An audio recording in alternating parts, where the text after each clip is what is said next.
บ่ใช่เหยียบดิไปเหยียบเบรกตับอยู่ใช่ถ่ายมือมันโมเมนทางเขาเลขได้ละดังนี้มันอยู่พังผู้ใหญ่บ้านเพิ่นประกาศว่าน้องน้อยเฮียนขับรถดีเด้อว่านี่แล้วบดมาเด้อ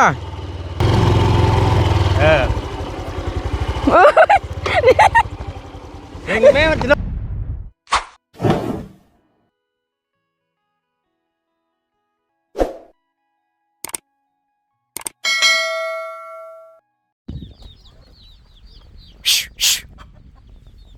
ลากูอีกป่านนี่อุ้ยบอกขอโทษอะไรพี่น้องเชื่อ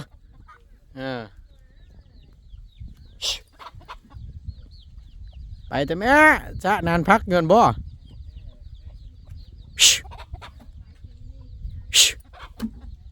เฮ้ยไก่ข้าวนานพักนั่งมุนมีตีต้อยบาทนี่ต้มแล้วนะไก่แม่นี่คือกี่ดื้อแท้โอ้ยในพักกำลังแตกบัวเรียบถึกไก่สะเรียบร้อยแล้วถึงได้ปลาเล็กแทรกมากินอยู่ได้มีได้บ่ได้มุนอุ้ยปุ้ยนั่นน่ะไก่ยังต้มแล้วเนาะนั่นเลยเนาะงับไว้ก่อนไก่ก็จะขี้ดื้อเถอะช่างตัวไม้หัวเพิ่นไว้ด้วยเด้อด่าเด้อตัวใดมันขี้ดื้อนะฮะกันเวียนไปแล้วก็เฮ็ดขึ้นมาครบนี่แหละเคยเก็บมาทันร่วมกันอยู่เถียงนาน้อยเชื่อเคยกินเคียงคู่กับคอยอยู่นาน้องน้อยคือเก่าโอ้ยพี่น้องเลยไปนอกอากาศมันร้อนบ่เนาะเอาหนูม่วนเด้อพี่น้องเด้อเนาะพบเจอกันช่วงเที่ยงว่าสั้นซะแดดป๊ดเบิดบริษัทเวท50%ตายคักป่านนี่ลองนิวส่งมาวะขอตอบนะคือรอแทบวันนี้นั่นแล้วบดทุกคนปล่อยกระแตท่าเศร้าผู้ใดแต่มาได้ผู้ใดเตรียมเสบียงข่อยมามื้อนี้ผู้ใดก็เปลี่ยนช่วงผมเนาะพอแล้วจะย่องเนาะแม่เราเห็นของเฮากันข่อยอดอยากปากแห้งมาหลายมื้อเลยมาเบิ่งคักเลยติเอ้ยเอาโอเคฉันพี่น้องเอ้ยเนาะสบายดีกราบทักทายสบายดีและสวัสดีเด้อพี่น้องเด้อเบิดสุขุสุคนเนาะเอาไปต่อกันเนาะมาบ้านนี้พี่น้องหลังจากที่กินข้าวกินน้ำกันแล้วเนาะคือว่าทั้งน้องผัดไส้เพิ่นได้ซื้อสิ้นมาลาบว่าสันมาเฮ็ดสู่กันกินพี่น้องแล้วเสร็จสิ้นเป็นทีเรียบร้อยมื้อเช้านี่ก็จอดอยู่พุ่นละรถก็ได้แดดช่องยับมาบ้านนี้ก็เลยย้ายมาอยู่ห่มก้มขามพี่คือเก่าพี่น้องเนาะเอาก็พอดีเนาะหลังจากที่กินข้าวกินน้ำอิ่มแล้วเช้าเมื่อยเช้ามีแห้งจะได้มีกำลังจะได้มีแห้งเนาะพอดีพี่น้องเลยให้ถามก่อน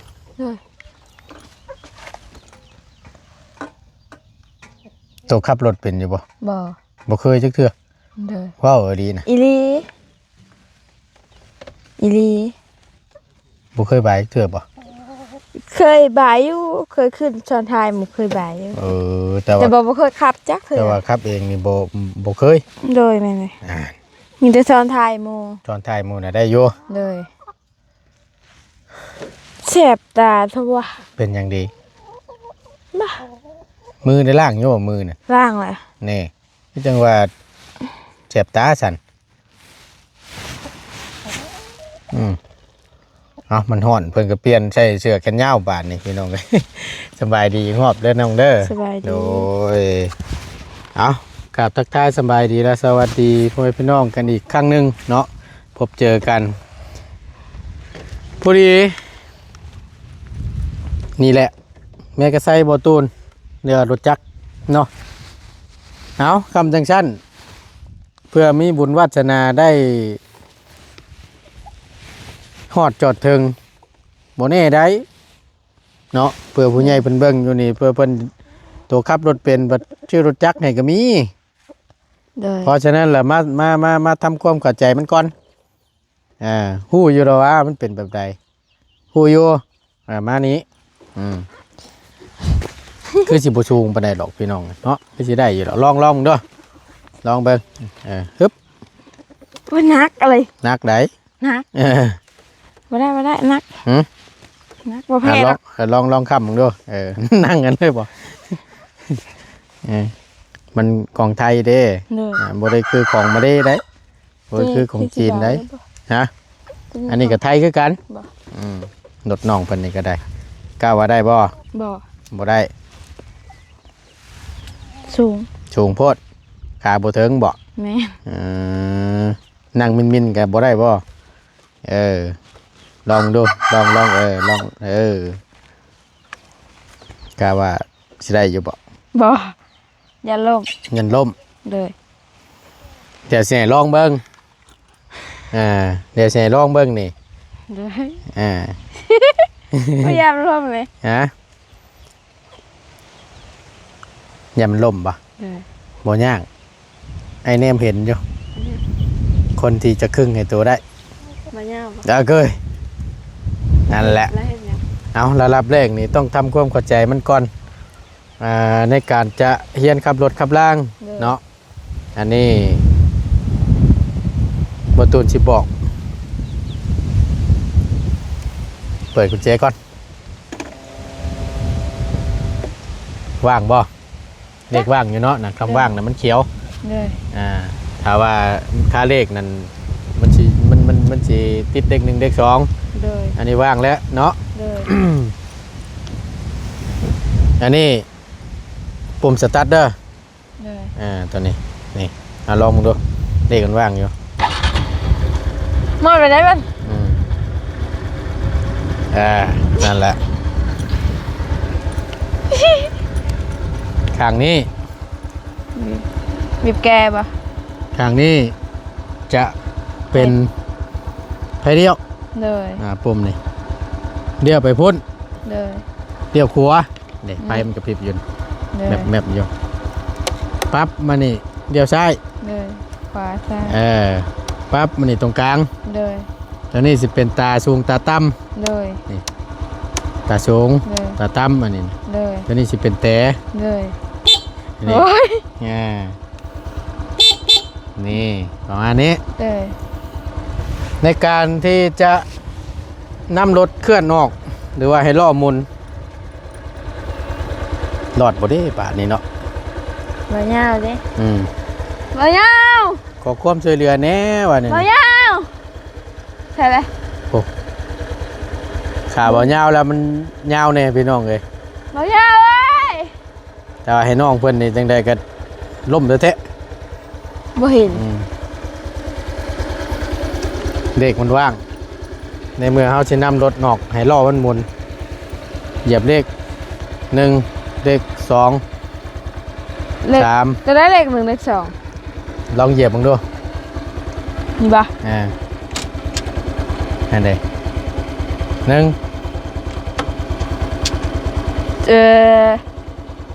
ประมาณนั้น แต่ทั้งนี้และทั้งนั้นในเมื่อเขาเลขปุ๊บ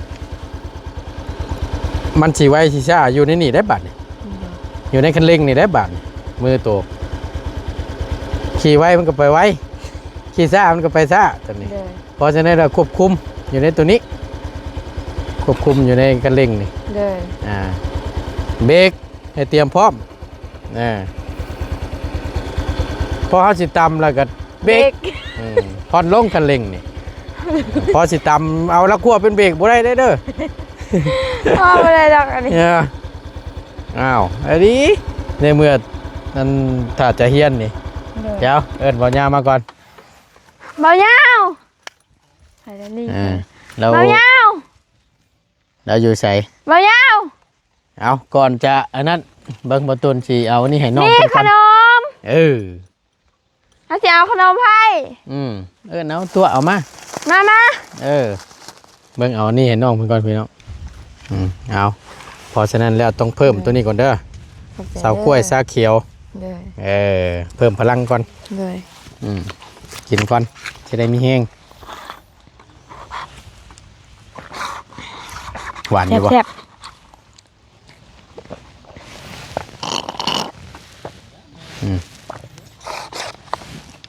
เอาพอดีแล้วเจ้ากินอิ่มเราเป็นเวียกแล้ว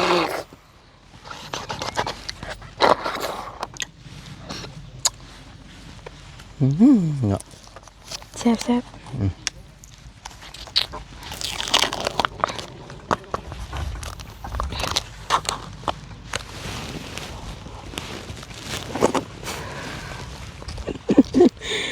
โอ้ยหัวจะดอกไปดอกเลยเสากล้วยแซ่บ แซ่บบ่แซ่บเลยกินหลาย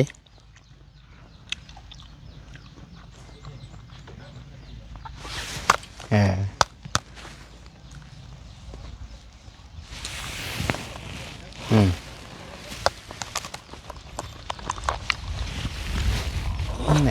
มาอ่ะ ไปเลย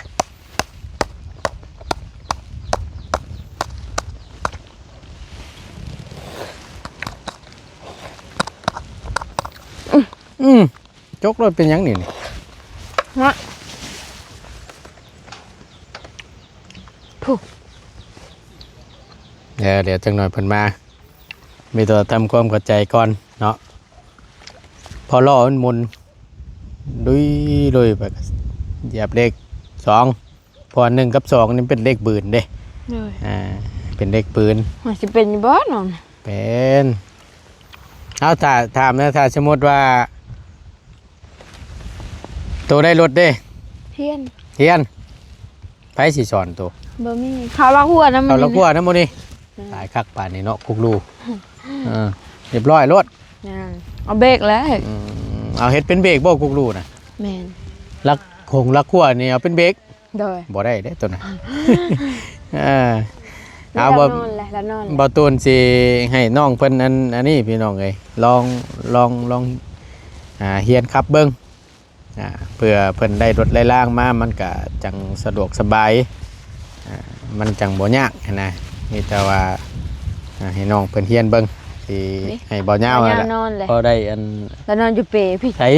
ขี่เปน เปอยู่ไส ขี่แล้วง่ายมาผูกข้างพี่เลย โอ้ยจังแม่นย่านแต่ผู้อัน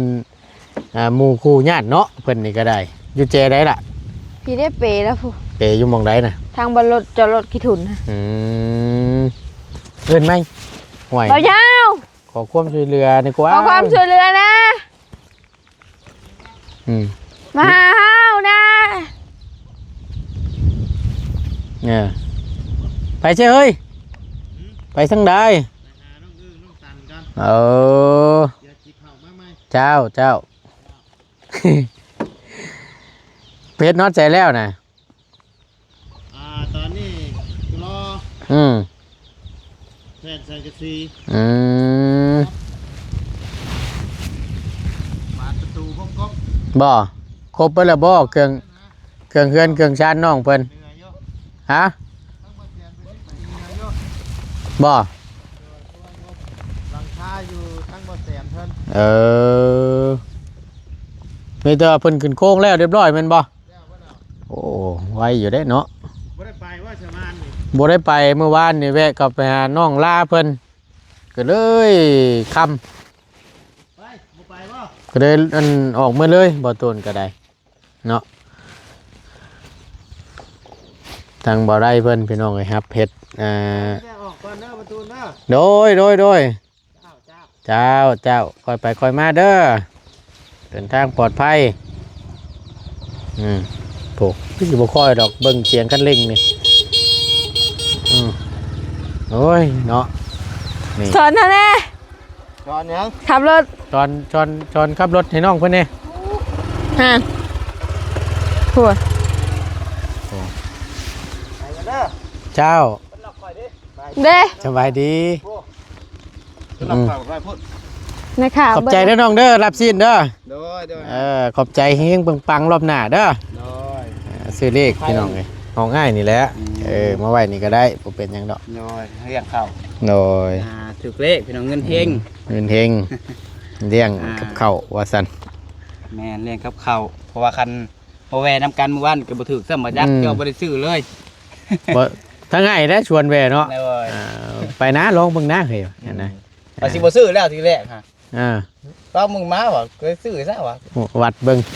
ให้เฮงซะติ เฮงซะ นี่แสดงว่าดวงเจ้านั้น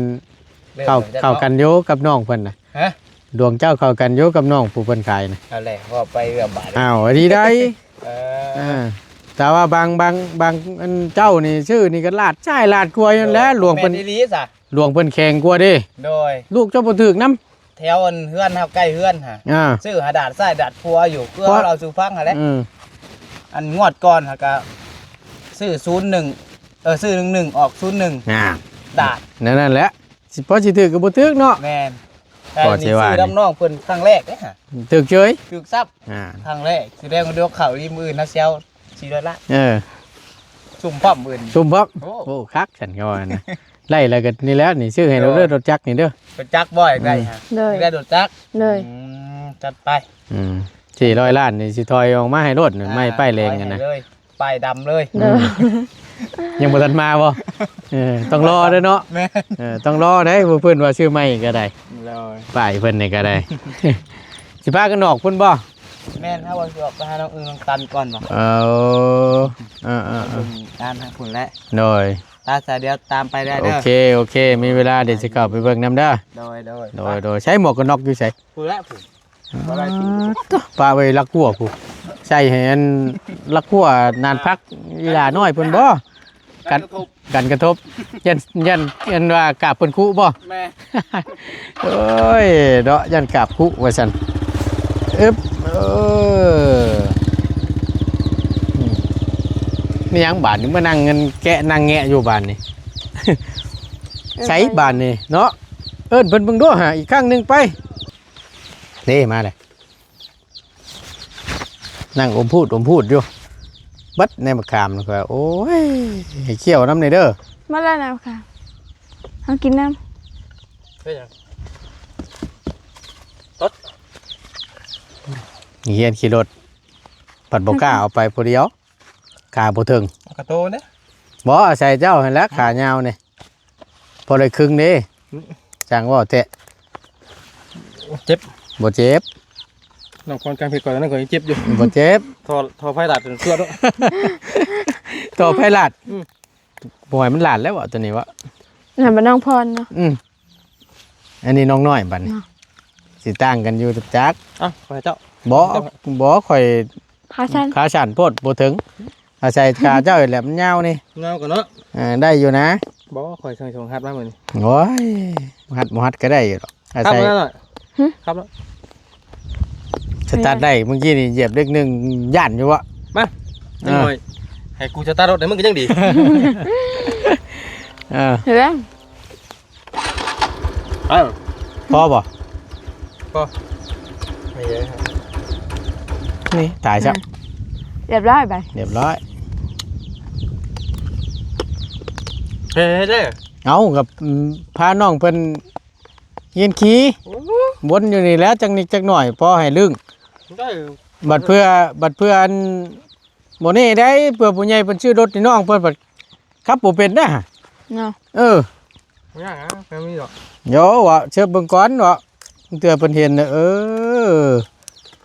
คือจะว่าเดียวแม็กอยู่บ้านนี่ นี่ตาเลี้ยวอ่ะ เลี้ยวซ้ายเด้เลี้ยวขวาเด้ เห็นมึงดูปิดมึงดู ปิดไปได้ เอาไอ้บอกอยู่เมื่อกี้นี่ปิดไปได้ ไปได้ไหม ปิดไปได้ เอาแล้วไอ้บอกได้ใช่เมื่อกี้นี่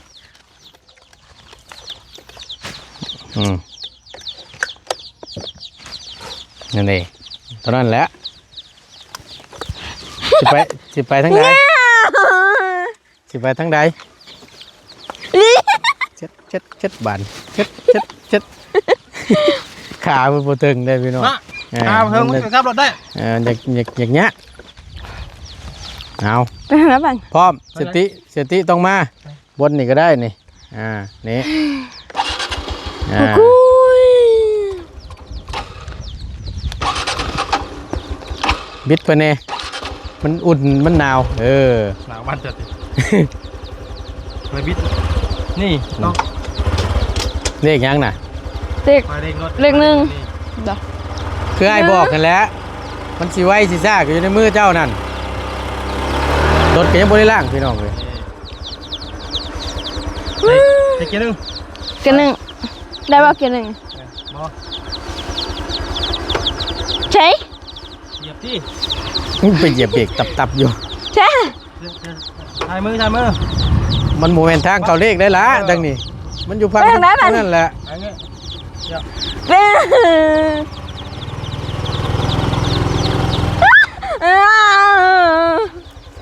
เอาคอยไป ไปไหม ไปของ เบิ่งได้เหยียบกันน้อยตายได้โอ้ยลืมบอกให้นายบ้านผู้ใหญ่บ้านเพิ่นประกาศว่าน้องน้อยเฮียนขับรถดีเด้อว่านี่นี่แล้วบดมาเด้อไอ้บ่ยาวเพิ่นพี่น้องเอ้ย เป็นได้ป่ะ โตโอ้ยเว้ย เอาเด้อ อย่านะ บ้าทำไม ระวังด้วยบ่ยาวเด้อเลขยังกันน่ะ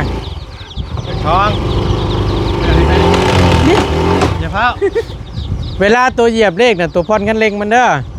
เวลาเหยียบเลขเนี่ยมวยเบ่งมวยใช้คันเร่งค่อยๆวิดไป ยังอยู่ว่า ไปได้ไหมเนี่ยไปไปแนมทางบ่ต้องแนมหาย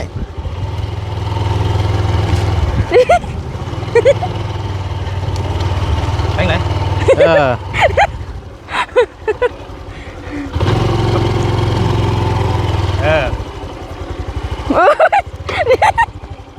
่งแม่มันจะล่มนั่นครับโตเป็นอยู่ว่าเป็นตัวเกียร์ซ้ำหรือเปล่าก ลับมาได้อยู่เลย ไปได้ป่ะ ไปแล้วผู้บ้านนี่ไม่บ่ตูนสิจับได้อยู่บ่ไก่ซับ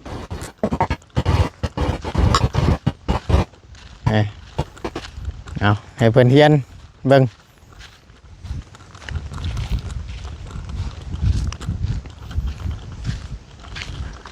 โอ้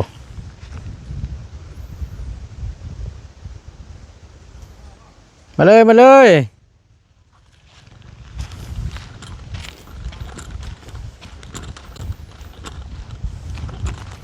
ใช่คือไปข้างย้อนบ้านนี่ กลับมา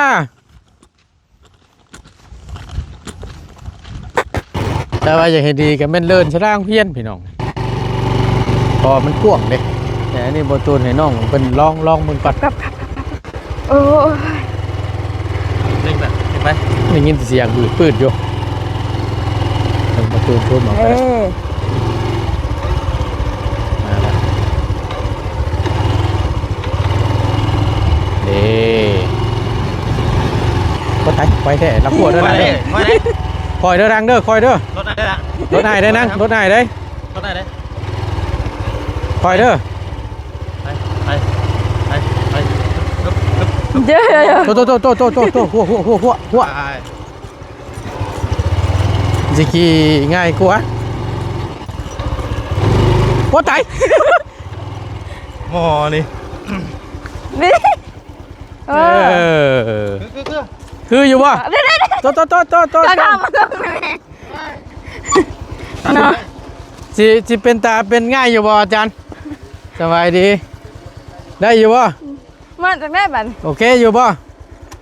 โอเคอยู่เนาะเนาะ เลย ง่ายอยู่ บ่ง่ายอ่ะ บ่ง่ายบ่แม่นแล้วไอ้วะเบิ่งในการบิดนี่โมเมนต์แล้วว่าบ่เคยขับนี่ อีหลี ตัวไอ้บ่ได้ดอก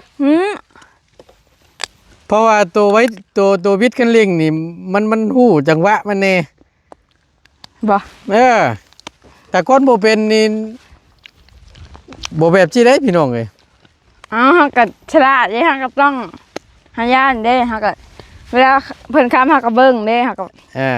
อายบอกเด้ถ้าเร่งมันต้องไวชามันต้อง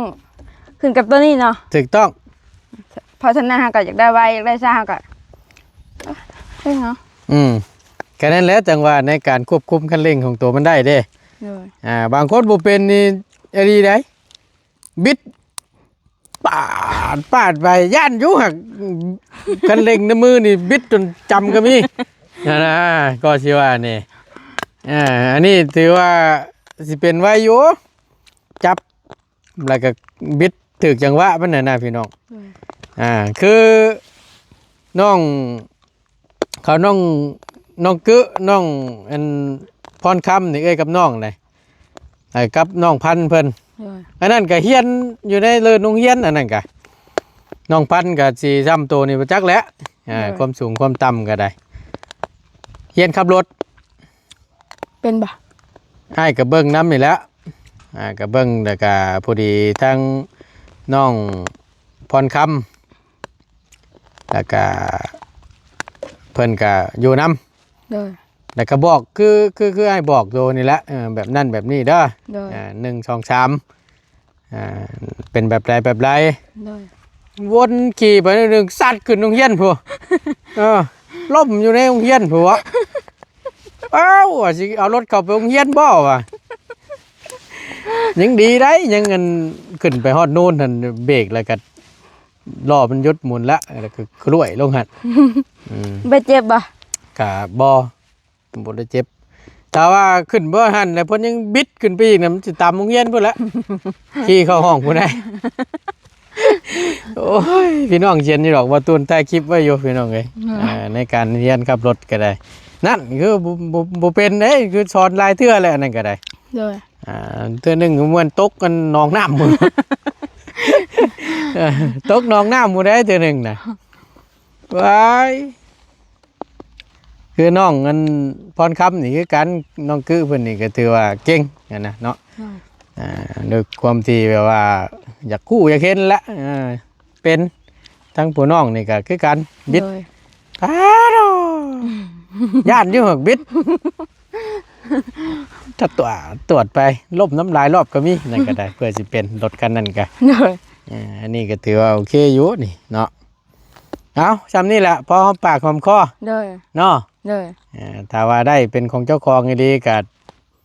สาธุแล้วก็คือว่าแล้วพี่น้องจำเป็นเนาะสำคัญเลยแหละในรถรางยานพาหนะเฮานี่ถ้าได้ในการสาธุพี่น้องผู้ใหญ่เพิ่นชดชอยมากก็ได้เนาะยามจะเป็นอุ่นยามกลางค่ำกลางคืนมันก็สะดวกสบายนะไปหาหืดหาหมอก็ไวว่ามันอยู่ไกลเกินน้องเพิ่นนี่ก็ได้เนาะเดี๋ยวสุดๆละอยู่พี่หน้าพี่น้องเพื่อที่เขาฮอดบ้านก็เติบหนึ่งโยเอาก็ถือว่าฮัดครั้งแรกถือว่าจากผ่านพุ่นละไปเนาะในการเข้าเลขเข้ายังกะคือหู้นั่นแหละทางมันขี้ไล่มันโคกมันลุมกะเฮาก็ปลดลงมา1 2เลขเบินทางมันเกี่ยมมันงามกะคอยเหยียบ3 4ขึ้นไป5 6บ่มีได้บ่แม่นรถกระบะ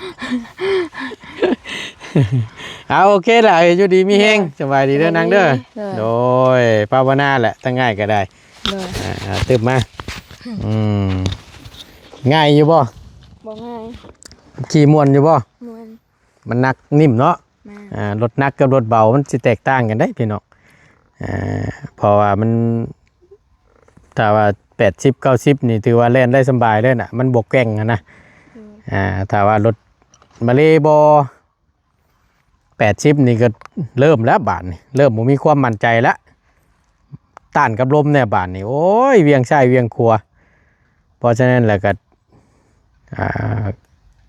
ตัวนี้นิ่มกว่าบ่แพงหรอกนะเงยรุ่นนี้นะ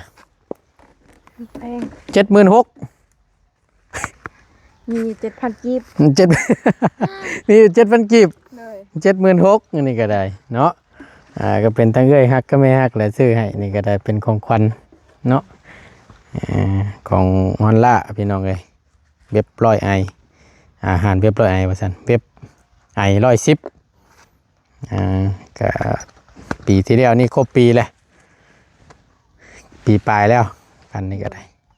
ถือว่า ยังไม่อยู่เนาะ ฮะ ยังไม่อยู่ ใหม่บ่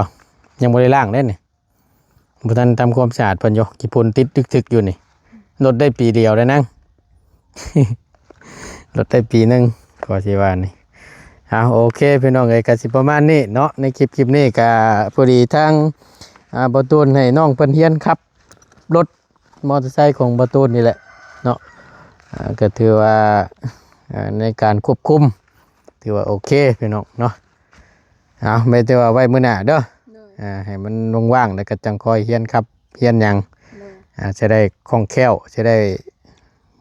เป็นไวๆถ้าหากว่าได้รถได้ล่างมากก็ได้มันจังบ่ยากสะดวกสบายในการขับขี่เนาะ